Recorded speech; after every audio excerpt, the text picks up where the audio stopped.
smoky. Today we are covering the age-old question that is as old as time itself, and of course, that is Skar versus CT Sounds. And these guys are going to be doing a duel to the death to see who survives and who goes up in smoke. Let's get into it. That's right, guys. Today we have the Skar SDR 1X D2, and over here we have the Tropo 1X D2. Into this video, we're going to be hooking both these up into my truck. We're going to see how each one sounds, see how much it rattles the car, see how loud each one gets. Then we're going to pull them out, hook them both up. Both of these are D2s, so hook them both up to my amp that I got in here and play them until one of them goes up in smoke. So should be awesome to see, guys. This multimeter reads ohms low, but you can see this guy is sitting at 0.7, 0.6, 0.7, and the Skar is sitting at the exact same thing. Real quick, let's take a look at these specs just to compare the both of them. Of course, the Skar is a little bit cheaper by about 12 bucks. The Tropo has 50 more RMS. Both of them have 2.5-inch copper coils. I said dual here, but I think they both have single tinsel leads. Both have very similar FSs. The Tropo does have a little higher sensitivity. The SDR has a little higher X-Max. The Tropo's box has a little bit more airspace. And they both have the exact same tuning. Real quick, guys, of course, got a word from today's video sponsor, Alfred Audio, which of course is a donor of DEATHMATCH and Avatar. So quick word from that, then we'll get back to the video.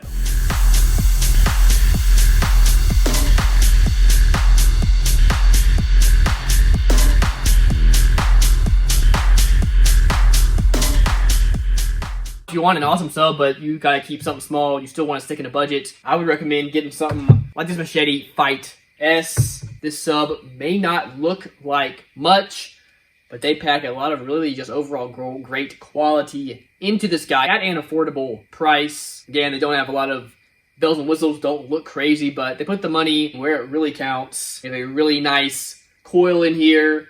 You have really nice leads that are sewn into the spider. Of course, we have the sweet logo. Awesome looking spider pack. Again, overall, guys, if you're wanting that affordable sub, but you want something that is going to at least have the potential to last you a really, really long time, I would grab one of these. Now, of course, if you want to go all out, you've got that extra money, and you can't go wrong with something like this. I love DEATHMATCH. They make some great beginner stuff. They make some great advanced stuff. Make some awesome equipment right there in the middle as well. So if you want some great gear, go check out alfredaudio.com. Just looking at these two, of course, you can see very similar designs. Both have side kerf ports. Again, both are very similar tuning. The CT Sounds box is just a little bit deeper and a little bit taller. There's a little more airspace inside. This guy, the CT Sounds, does use a little bit, looks like smaller MDF than the Skar does. And you can't feel it. The Skar is definitely the heavier when you pick these things up. They both have very similar push terminals.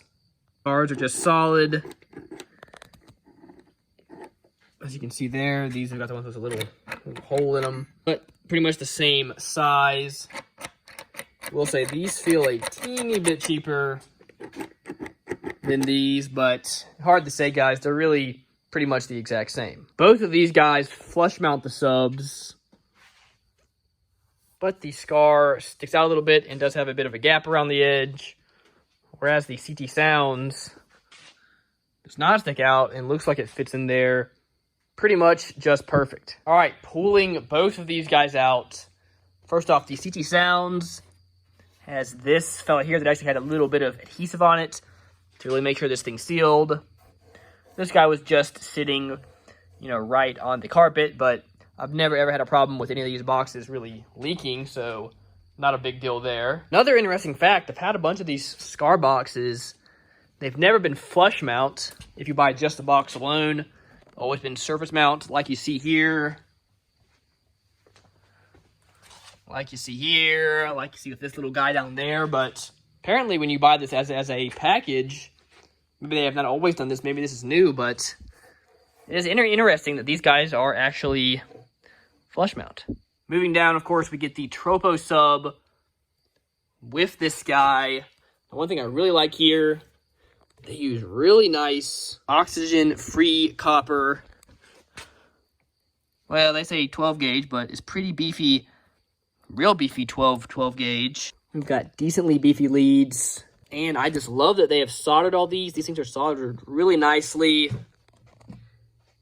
Everything as far as the way this is put together is really nice. They also leave you plenty of wire in case you need to pull this guy out, which is also nice. Moving on to this guy. First off, they don't solder or anything. They stick it in these. God, I just pulled this out. Look at that. That is no good. Obviously, that's an easy fix, but 99% of people buying these are never going to pull them out to make sure that, you know, everything is all good. So, come on, Skar. Let's have a little bit of quality control here. Also, just don't care for these SDR subs quite as much. Smaller leads, a little bit smaller motor, a little bit smaller RMS rating. Not as big of a fan of these. They have their Skar 12 gauge wire on here, which is also OFC wire. I mean, it looks fine.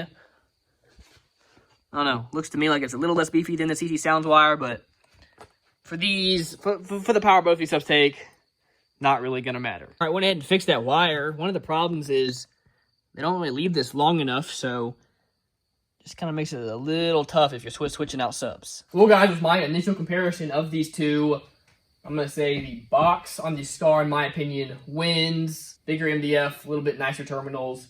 Still get the nice metal inserts to bolt these subs in. Also, the edges are more rounded than on the CT Sounds. Overall, just a better built box. That being said, I like the Tropo sub better in this fella over here. A little bit better sub, a little bit better specs. And just the fact that they solder the wires in there, nothing's going to jiggle loose. You know, they have some good quality control from that end. I'm going to say the sub wins on this guy. All right, guys, now for both tests, we're going to be testing this guy out in my truck. We'll have both subs centered right here, facing up, centered in the window. Of course, port in the exact same place. Both subs we've got hooked up to this Taramps Smart 8 base. Gonna leave all the settings controls the exact same. We do the dB test. We'll have the radio set to do the exact same settings for both. Then we'll just use my knob to turn in all the way up to the max on the knob. Of course, do 35, 40, and 45 hertz just to see what we get with each. Then we'll pull them out, do the RMS test. All right, guys, first test music. Let's see how they compare.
Alrighty, y'all. Second test. Do a little excursion test. Let's see what happens.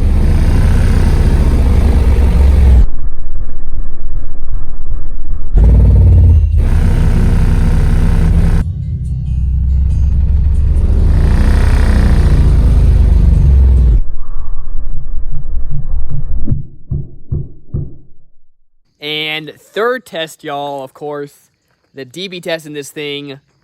Let's see which one gets louder. Okay, so we have the head unit set at 30. Driver's side window is open.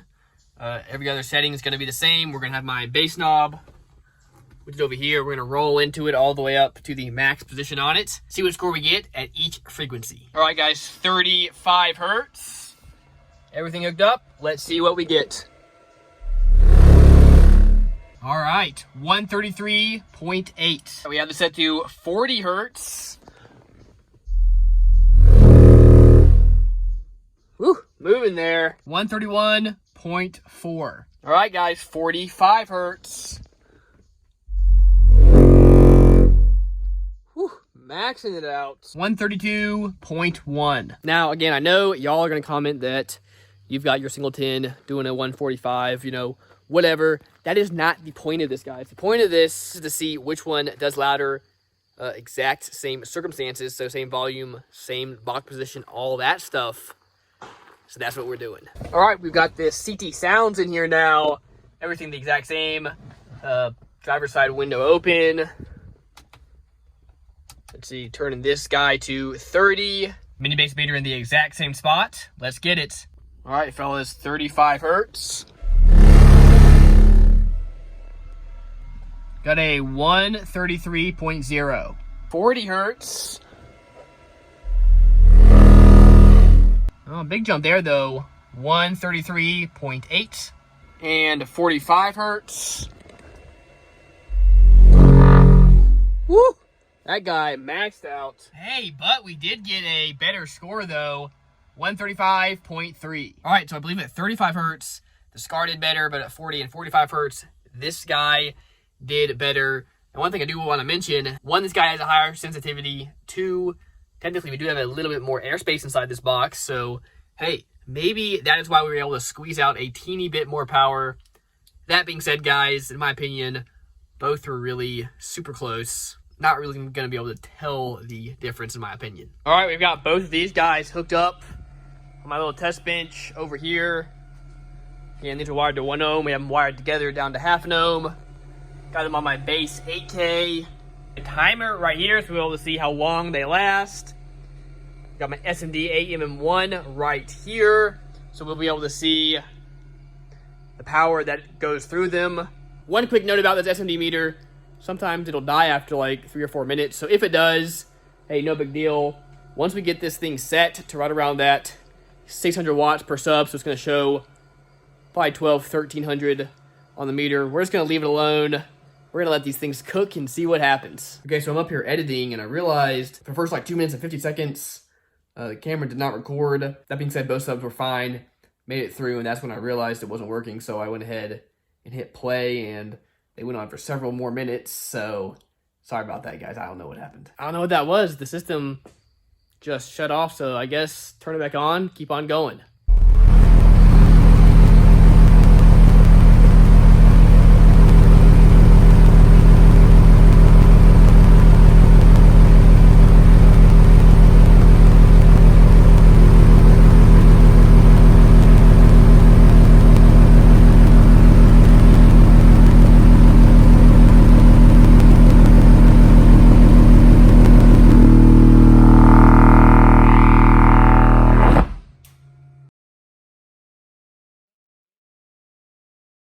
We've got a little bit of smoke from the CT Sounds over here. Oh, she is solid. Alright, but look at this, y'all.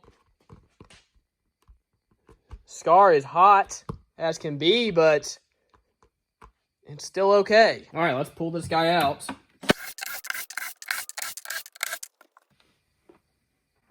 Woo!